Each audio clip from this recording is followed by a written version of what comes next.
Okay, so now we have learned how we can express integers in an arbitrary base p. Okay, in the next few slides, we will see how we can convert a number which is represented in the decimal representation to an arbitrary base p. Okay, so how to construct this expansion once the number is in the decimal base.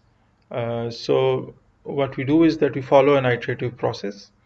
So we take this number n and start dividing it by b. So we do this repeatedly and we note the remainders. And these remainders actually form the base b representation of the number.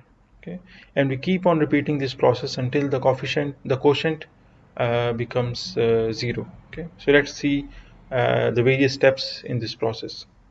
So in the first step, we apply the division algorithm on the number n by using b as our divisor.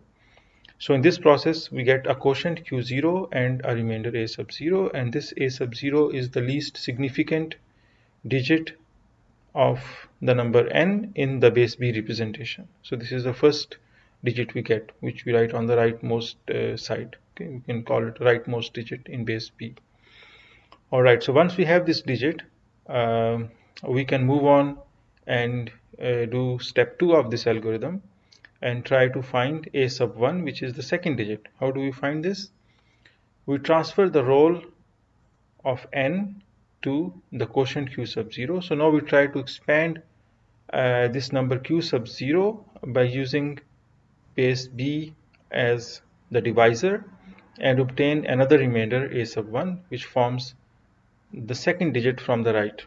Okay, so this is the digit with the weight of b. Okay, and the digit that we found previously had a weight of 1. Okay, so this one has a weight of b in the base b representation, and we repeat this process until this number q, once we expand it, has a quotient which becomes 0.